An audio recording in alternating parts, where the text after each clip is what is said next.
All right, hold on. Let's go. I don't think we are. Oh, yeah, we are. We got it there. Let me see here. We're recording? Yeah. All right. Get out of there, you little shit. Oh, yeah, this is going to be good. Oh, yeah. Oh, my fucking God.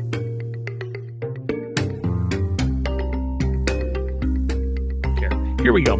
All right, welcome into episode. Hey, my episode, you fuck. Sorry. Duke, you there? Or Alec? Alec? Hello? Hello? Hello? All right, welcome. Yep. Get out of here. Oh, no, never mind. He wanted to hang out with us. Hello? Hello? Hello? Hold on. Time out.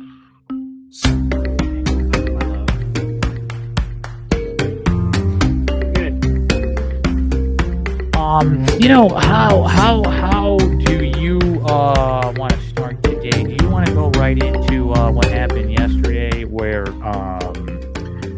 fantasy football, this is episode, what episode is this? 3? 6? It's episode 6. We had great views last episode. Yes, we did. We had some good views yesterday, or last episode. I think we were pushing like 60.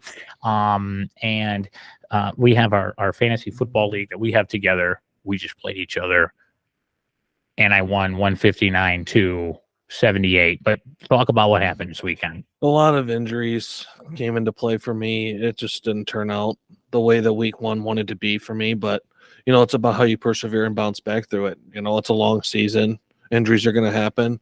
It's about how you adjust. Oh, it's week 1. You know, you hit the nail on the head there. Week 1. And I'm telling you right now, a lot of good teams out there. What are you going to do now with, this will segue right into our Aaron Rodgers talk. What are you going to do? You own Aaron Rodgers. Aaron Rodgers is now down. Nobody knows how long. What are you going to do? It's a ruptured Achilles, so it's a season-ending injury. So I got a good backup plan in place for the quarterback position. I don't think it's going to impact me as much as the skill-based players that I have out at the moment. But right now, it sucks. You know, I had high hopes for him in his first season in New York. Everyone, as a Jets fan, is probably very hurt, disappointed that all this happened to him. You know, he only had 4 snaps, and his Achilles ruptured like that. It's just a sad thing. Yeah, you know, oldest player in the league, right? 39 years old. Yep. And, you know, we talked about this guy all preseason. You know, we thought that he was going to get 40-plus touchdowns this year. Yeah. Now that he's out for the season. What have Jets fans got here, and who's backing him up here? Zach Wilson. What are your thoughts on him? I mean, he's a mature hunter, right? He likes to hunt matures. Yes, he does. And whose mom did he sleep with? One of his teammates. Yeah, I forget who that was. Yeah, but I don't remember that either. Okay. But as far as his play on the field, who knows how Nathaniel Hackett will use him? You know, they have great weapons. They upgraded in the offseason. So it's not like it's going to be the same old receivers he's throwing to the same offensive scheme that Zach Wilson's been accustomed to since he's been in New York Jets. So, But going into week 2 against Dallas, I don't see any way of them getting out of that with a win. Well, I think, you know, from where everybody's at right now, it's tough to say. I can only imagine. I can't imagine being a Jets fan. No, I can't either. I mean, I thought he would come back out in halftime maybe, and we'd see some sort of like script written WWE style thing. Yeah, he comes back out, but it was a legit injury. What about Leonard Floyd? Your thoughts on Leonard Floyd taking him out and ex Bear there? It's just a routine play. Like you go to sack the quarterback. I'm sure it wasn't intentional of him to go and try to hurt Aaron Rodgers. I don't believe any defender tries to do that. You know, it's just a routine play. It was just unfortunate how his leg was caught into the turf. Again, 39 years old, Aaron Rodgers obviously out for the season here as a New York Jet. What do you think? He's got to play next year, or is it over? Is this how it goes? You know, we talked about the NFL screwing him over, possibly, but this was one that I didn't see coming. And 10 days in the hole. Now he's out for 16 weeks, and you know the Jets still a good team, but it's not looking good, is it? I don't know. No, I mean, fantasy wise, I mean, what do you do here? I mean, I don't know how many people are actually going to go in and buy into Zach Wilson. Who's going to actually roster him? It's probably not going to be a lot of rosters that's going to look for him. Are you going to IR Rodgers or drop him? Because he's done, right? There's no way he's coming back. I'm probably going to end up dropping him. Okay. Big talks here. Again, for those of you just joining HFT, Hashmark Fantasy Talk, usually live. Today, we're completely delayed. There's so much going on, as everybody knows. Sponsored by John's Architectural Metal Fabrication, inkgemsoul.com. You can check them out. We are obviously work with him, and he supports the operation here. So we thank John. Excuse me, his name's Aaron. By the way, his biggest pet peeve, CEO over there, hates when people call him John. So don't do that. We're supposed to have Alec on the show. Alec broke his arm, apparently. It could be wrist fracture. Big news on that tomorrow. Do you want to tease that at all? What happened? Baseball-related injury. Wow. Has he seen a doctor yet? No. Okay. We're going to have live reaction. That's tomorrow. We're going to talk to Alec. And then we also have another story where Alec's bats have been broken. This is vandalism. We don't know. Was Jess in town? No. Okay. This was just, it's podcast related, but Cam said, quote, I was in batting practice and it was an old bat. He's had it all year. So Alec upset still. I don't blame him. We've got Ace here today. Ace, let's show Ace in the house. Acey boy. Come here, boss. There's Ace. There he is. Look, he's all tangled up. Ace is back. Oh, he's okay. Yep. He loves that. You like the foam.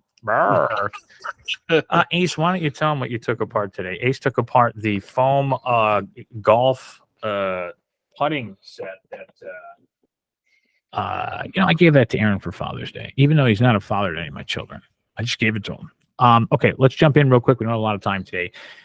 It's the first week of waiver wires. Yes. Right now, in most leagues, it's there's two main ways, right, that you can add a player. Is it now in our league? And from a standard perspective, are we taking players and when we add and drop them, are we going to the end of the line, or is it record based every week on where you're picking? It's just based off of productivity that you can see out in the available open market. Teams with injuries like myself, you go out there and look to fill those holes. But where is let's talk about draft order. How is our draft order set? Is it set by record? Yeah, the waiver wire randomizes based on record. Yeah. Okay. So if I'm on 13, I'm going to be picking the first probably on the waiver wire.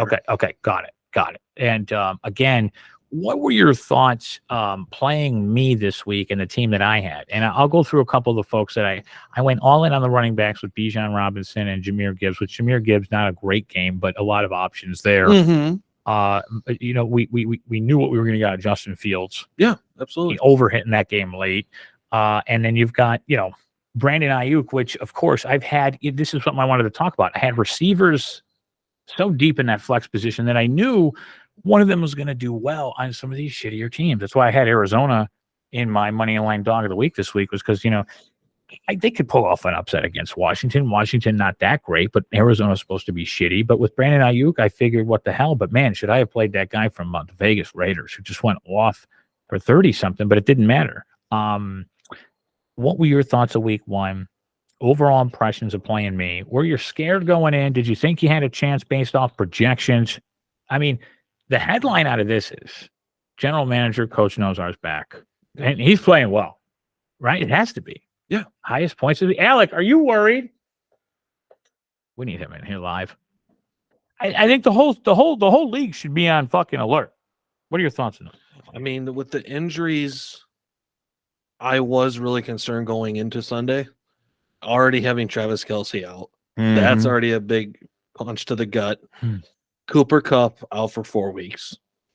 As the second blow. You ended up drafting Cooper Kupp. Yeah. And this was a player that we talked about possibly staying away from. Yeah. Why did you go with him? Was that an availability thing inside the draft at that point? Yeah. I mean, it's people were just sleeping on him. And I know with the Rams this year, they're trying to bounce back. And, with how much Matthew Stafford utilizes Cooper Kupp, it could have been a very valuable option. We have a trade alert to talk about, and I want to go over a couple of possible plays for people. If you're holding Justin Fields, I've been offered a trade in our league for Justin Fields straight up for Pat Mahomes. What do you do? What do you do? I don't think it's a good option. Yeah, personally, I don't, because I think people want to say about Patrick Mahomes, that this last game against the Lions, it could be the start of him not playing as well as he has been the last couple of years. I still think they're going to have a very solid season, regardless of what goes on. I agree. So I agree with he's that. a very valuable fantasy QB. I would still keep him around. You would not trade Patrick Mahomes at all. No. Yeah. And I said, look, listen, I've got a guy in Justin Fields that's probably, I don't know if he's going to be playing in longer games based on what's going to happen this year. But he puts up fantasy numbers. That's what you would want in a quarterback. I think the owner, yes, Justin Fields. Yes. Yeah. And I think the owner of Travis Kelce right now is just kind of like, or excuse me, not Travis Kelce, Aaron Rodgers is kind of like probably thinking, Pat Mahomes is probably thinking, well, one bad game. Who knows how long Travis Kelce is going to be out? But dude, I might. Progress is looking up for him for this week. So. I would put. If somebody offered me that trade, I might trade because I have Justin Fields. Mm-hmm. I would trade him. You would trade him, maybe. I would trade Justin Fields for Pat Mahomes, maybe. I don't know. It's very risky. Call me crazy. You're crazy, Duke. What do you want to spotlight this week? Anything from an add-on perspective, Drouse? What do you got here? Anything? We're not live, so take your time. I can edit this. What do you want to go into? Basically going into this week's fantasy matchup for me, I'm focused on putting the right players in the right positions. Who do I play? What matchups are in my favor? What's going to give me the advantage? You have enough players on the team right now to bring in. What are you doing in a league like ours where it's 10-team standard? Do you have enough options to bring in and drop guys because it's just 10? I do have an idea of who to pick up and who to drop. Got it. Well, make the adjustments. You're not going to tell us because no, never. I'm not going to do that, but I do have options for that, and I do feel with the options that I'm looking at and where I'm going to place certain players in certain spots, that I'll be fine. Speaking of options, I don't want to go over the guy that you're picking up, but you can name him in this group. What quarterbacks right now are available on ESPN leagues right now, projections that you could pick up? If you're an Aaron Rodgers owner and you can name the one that you're picking up, again, for any of you who don't understand, we are in a league together and he played me and he has Aaron Rodgers. So unfortunately, he's got to make a move this week. And I think a lot of people are going to rely on your knowledge here. Yeah. And if you're wondering why the camera's moving, Ace is playing pickle dick with something under the couch right now. He sees some food under there, something. But who I'm looking to pick up in the quarterback perspective. Well, no, just if talk to the owners out there who have Aaron Rodgers. You have them. They've got to feel your pain. Don't tell us who you're picking up, but give them some fucking options here. What do they do this week? They just have to pick up a quarterback that's going to put up a lot of points. Now, this is if they don't have anybody on their bench. No, this is if they don't have a good bench option. Okay. What you want to look for is a quarterback. Yeah. Who I want to think about getting for the quarterback position is someone that can have a high-powered offense, a quarterback that could put up a lot of fantasy points as far as value, rushing, throwing, having a great offensive play caller behind that. It's just about all the productivity. That's what's going to lead you to a great week as far as having a fantasy QB. Now, different leagues at different points. Some might be higher in other leagues like ESPN or CBS or wherever league you like to do. But there is also the regular leagues that if you just need 5 points from a solid QB that's going to put up great numbers, then you just go for that type of quarterback. There's options at the quarterback position that have great offenses. So be aware, go look out for that. And it's just about winning the game at the end of the week. Just talked to who did I just talk to? Just talked to Alec, and he brought up a great point. Rookie quarterbacks this week. There are a lot out there. Yes, there is. You want to touch on Carolina quarterback Bryce Young? Yeah, and how he did this weekend or no? Bryce Young, this is what everyone is going to say is overreaction. Everybody thinks that he's going to be a bust just off of week one because they see of how Frank Reich calls plays. So I think he's going to do just fine. Out of the 3 main rookie quarterbacks that are playing and starting in week 1, he will have the most productive career if put in the right positions to succeed. Frank Reich is a great offensive coach. I sincerely believe that. He has the championships to prove it. So why would people want to give up on a quarterback that has so much potential? Yeah, they played an Atlanta team that's young and hungry, but it's only week 1. You can't judge a rookie performance off 1 game. No, and I think if you like these guys and you potential of these guys, you got to go out and just get them. Yeah, especially from a fantasy perspective. I'm pretty sure Bryce is in our league. You may be screwed. I mean, but what were your thoughts in the draft overall? Where you were faced with a position where you had to. Why didn't you draft another quarterback in a 10 team? Were you not worried about an Aaron Rodgers injury at all? No, I did draft another quarterback behind him. Okay, you did. I just did one that was going to put up a lot of points and had fantasy value. So who do you have as your number 2 right now? Derek Carr. Okay, Derek Carr. Are you comfortable with that? Are you going to shock the world in the draft tonight, or in waiver wire and take a quarterback? I mean, it's definitely up my sleeve. Okay, but am I comfortable with Derek Carr leading as my main QB for the rest of the season? Yes, and this is my reason for that. Yeah, he has a lot of good offensive weapons on his roster. Alvin Kamara when he comes back, Jamal Williams, Chris Olave. You have weapons. Yeah, I agree with you. He's gonna have big games. Yeah, he's gonna do just fine. He's gonna give you 30, points per game. I believe in that. Derek Carr is that kind of quarterback. If he is basically trying to prove the league wrong. The Raiders did him dirty, never gave him the opportunity to put a winning team around him. If you look at the defensive numbers for the Raiders in his career, he's never had a top half of the league defense in his career. He has a top 10 defense in New Orleans. I think he is definitely a good quarterback. Yes, Derek Carr is a great quarterback. Don't be surprised if the Saints come out of the South this season.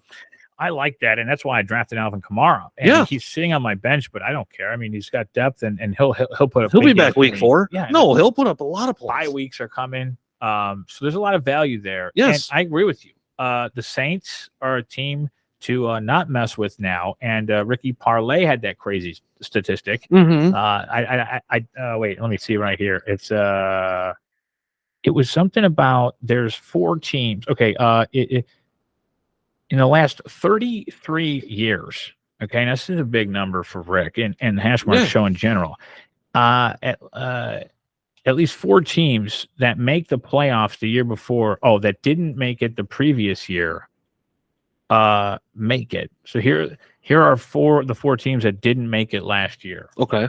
Chargers, Lions, they'll probably make it. Lions will definitely make the playoffs. Jets, now I don't know. Now that's up in the air. And then the Saints. There they are. Lions and Saints definitely are definitely. Chargers, I can see wild card or something. Chargers will probably make the playoffs as a wild card, yes. But what's going to hold them back is their head coach. Brandon Staley, I don't believe in him as a head coach. I believe in Kellen Moore, their offensive coordinator. He had great years in Dallas. He overcalls him all the time, I feel like. Yeah, and Kellen Moore is a great offensive play caller. So that'll get the Chargers in. But at the end of the day, playoffs is about defense. Defense wins championships. I agree with that. So that's going to backfire on them. It did last year when the Chargers went in against Jacksonville. Yep. They had a big lead. They squandered it. Brandon Staley should have been fired from that one.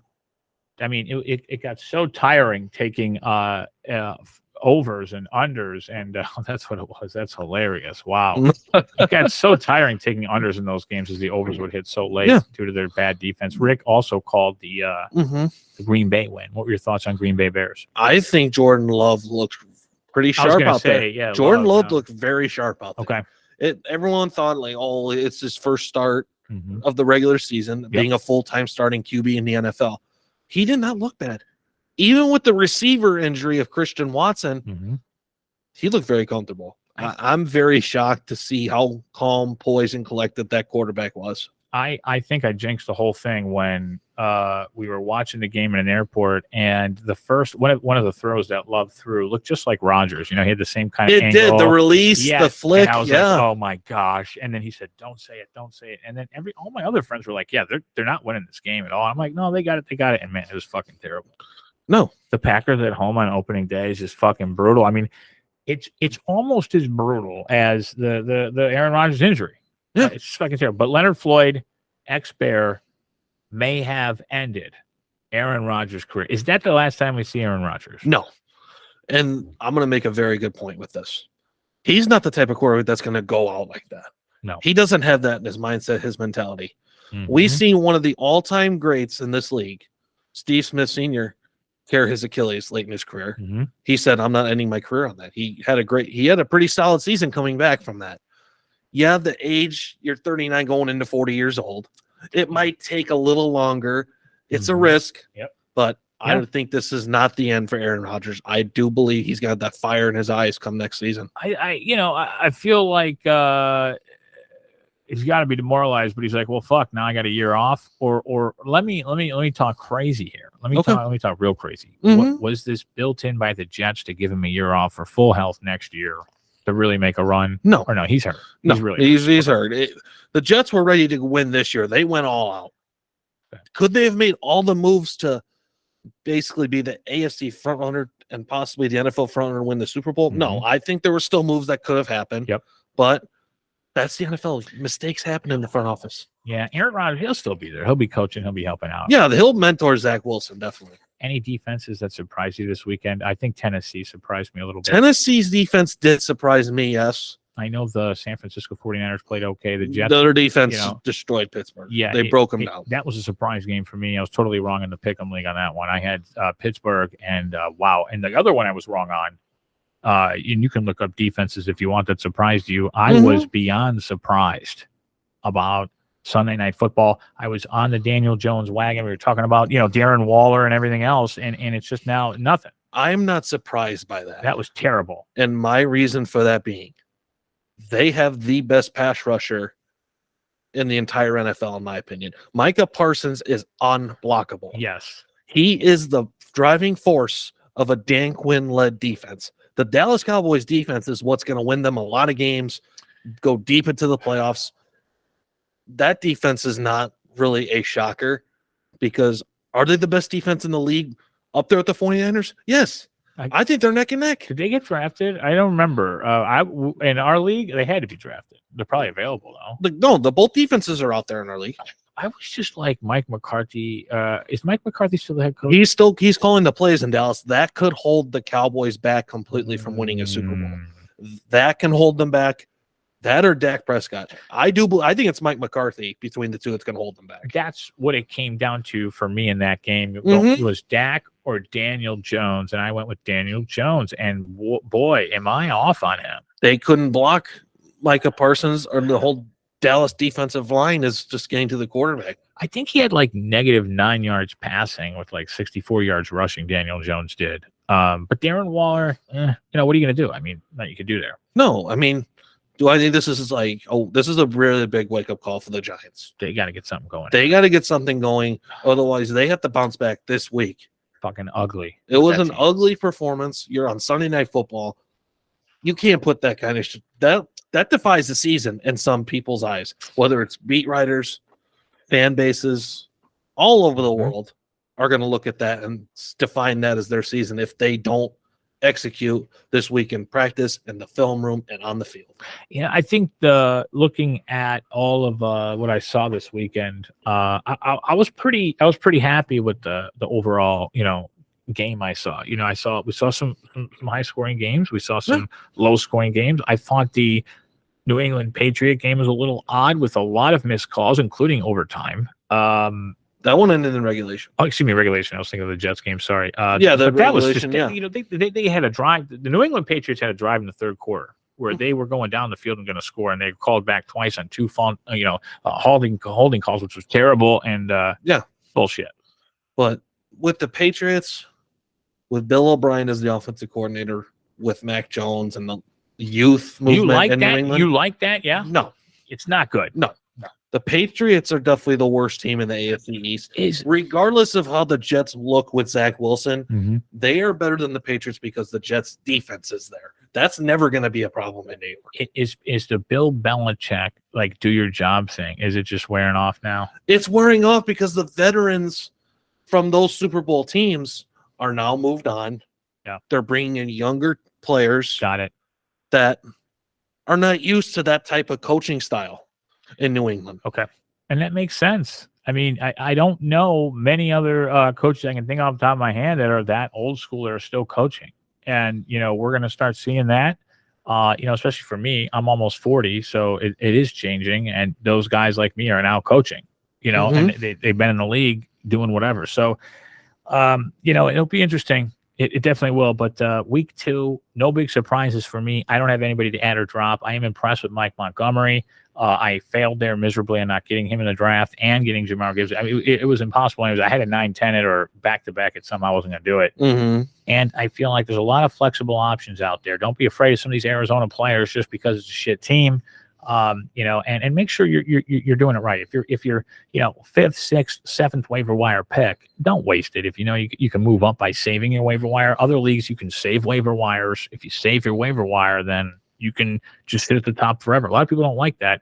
But I remember having a really good team one year and they had that. Oh, really? So I had the first place, position with the waiver wire number 1 position, and we could trade picks too.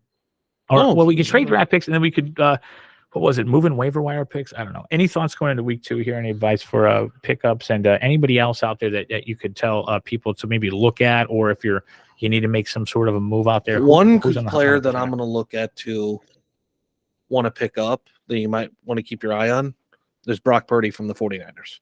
I saw that you had a couple of times. We saw, who did we see? It was a Cyclone throwing to a who's their tight end again? Guy with the Iowa, right? I don't know. Anyways. Yeah, the George Kittle. Yep. Okay, Brock Purdy, continue.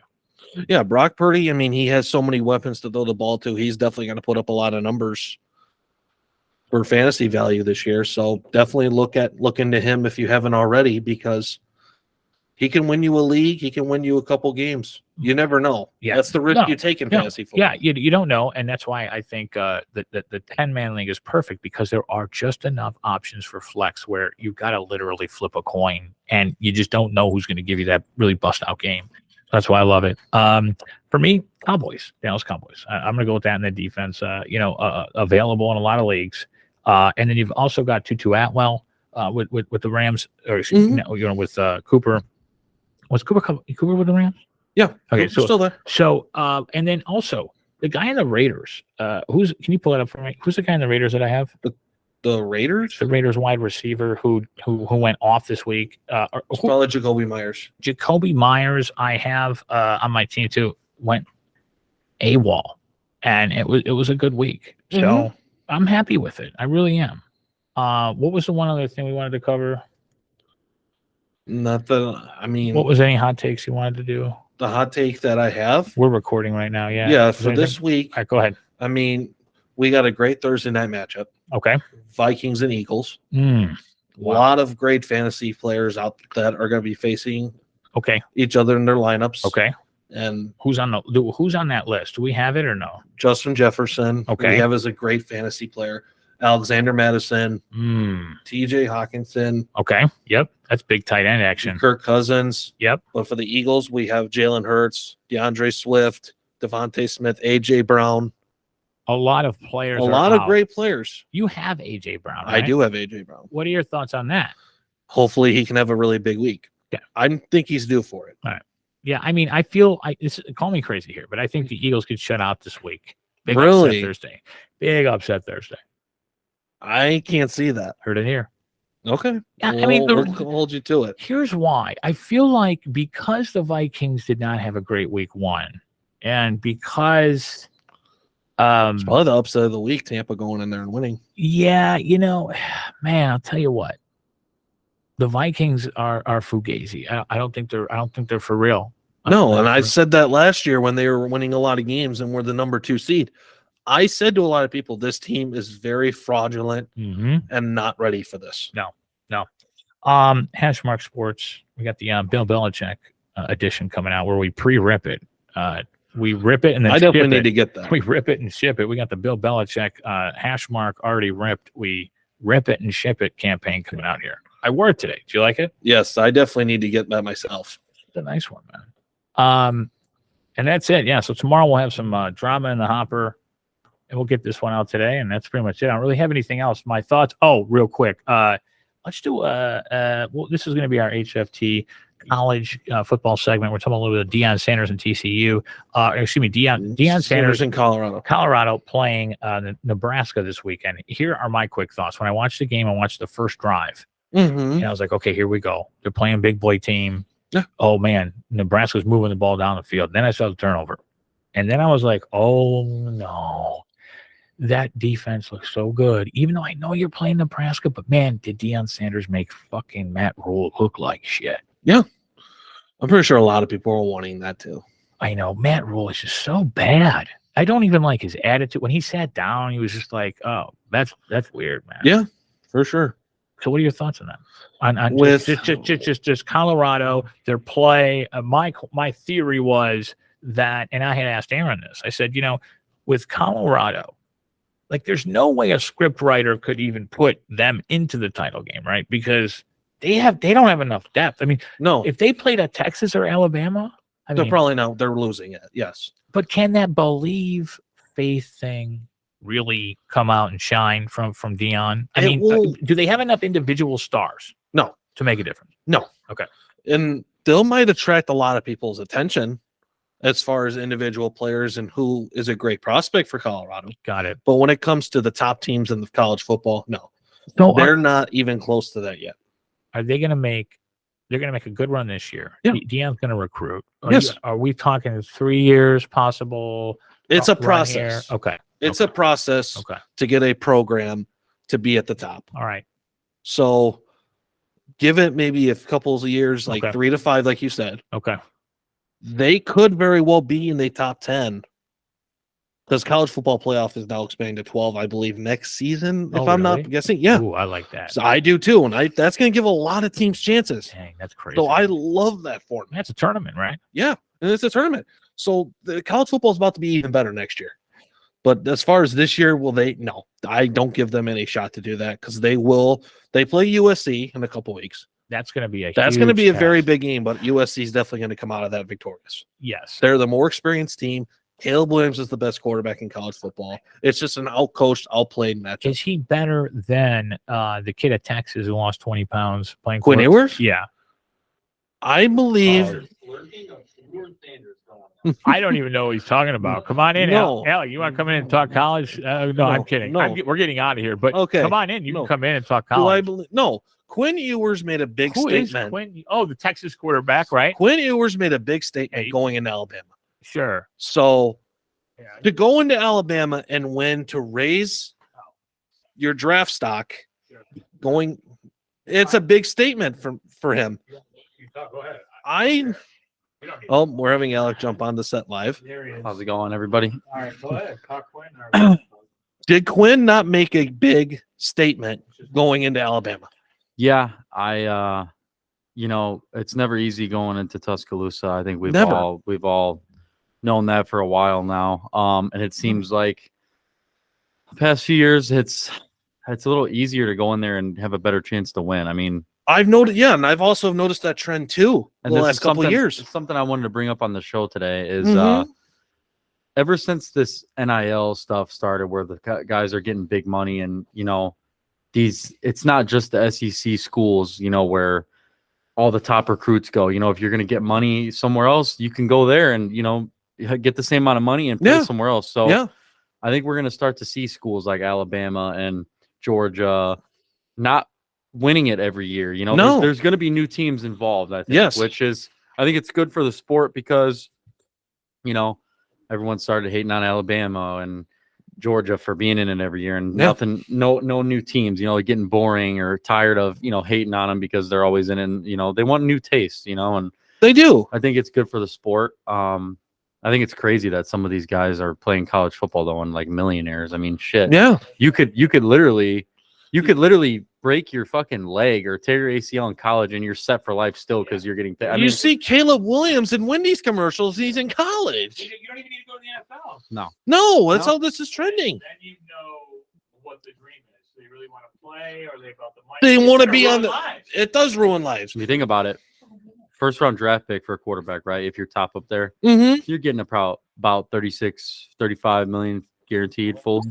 For sure. But you could stay an extra year in college if you don't like what teams picking first. Yeah. Make another big money on NIL, Yeah. and then you'll get your guaranteed the next year. And if not, guess what? You're still a millionaire. Yeah, that's So, how it works. Absolutely. I mean, it's crazy, but it makes college football. I mean, college football was already great. It's just even better now. It's going to I be mean- even better, and especially when the playoff format changes next season.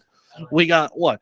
Oklahoma and Texas going to the SEC. That's going to make them get stronger Yeah. and hit reality. Yeah. Like, it's not an easy conference. The Big 12, yes, they were the powerhouses and ran through all those schools. Mhm. But now that you're going to a big competition Yep. like the SEC, Mhm. they're going to make them work harder and recruit harder. Texas, I'm not really worried Where do about. you get this money from? Like they just pay him with NIL money. I don't. It's just a university shit. I'm assuming it's money they make through. I mean, what do you think? TV. That's You what know, the games on Caleb, TV. yeah. Well, no, I meant like the game on TV. You know, I see what you're saying. I gotta go deeper. and then all the money they make from the athletic department in general. I mean, Yeah. think about it. Big school like SEC. These colleges are making big money on hundreds of thousands of people that attend the Yeah. games. Of course. All that ticket sales, concession Yep. stands. I mean, I'm sure it's coming from that. Yeah. And you think about it, it's not just football. They have fans for every sport. I mean, all that adds up. It does add up. But And like I was going to not say, everybody is getting that. Mhm. You're gonna have a couple guys on offense, maybe a good, the quarterback or the running back or the receiver, and then defense, maybe a stud defensive lineman pass rusher that's going high in the draft or No. safety or it's not gonna be forking out millions to the whole O line, the whole D line. no, it's about the big it's- name attraction. Exactly. Like, for example, I'm sure that Travis Hunter's getting some good money. Oh, yeah. And Travis And I'm Hunter sure that easily is going to get I'm sure that Shador Sanders is getting some big money, but Yeah. is the left tackle probably not? The No. defensive no. No. It's not. The whole team's not making millions. It's the flashy standout players. Well, what I was going to say was when Texas goes to the SEC, Arch is probably going to take over the reins when Quinn Ewers gets drafted. Mhm. Yep. I don't see them struggling Mhm. in that conference. They will be just fine. They will be one of the teams that stand out and make the 12-team format in that playoff. There's a lot of hype around Arch because of his name. I don't Yes, but he's And- also a great talent. It makes me I don't wonder. know. It makes me wonder though. Is he gonna be the guy? I don't know. I have complete, absolute faith. But So. Was that your point? Yeah. Yeah. What else on the rookie quarterbacks for fantasy? Anything? Hot take? Hot take. I don't know. It's early. It's not just the rookie quarterbacks. The veterans struggled. the veterans, I mean, a lot of it's veterans week struggled. one. Is it overreaction Tuesday, Dave? I don't know. I mean, Yeah, it is to me. could be. But we could evaluate it. Next week at this time, week 2. Do these quarterbacks are they all right? Are they back on the right? Did the foot again, veterans or- go back on track? Do the rookies bounce back and have a better week? I mean, It all obviously, depends I'm on a, matchups. obviously, I'm a Colts fan, so this might be a little biased, but I thought that Richardson handled pretty well. I thought mean, he did too.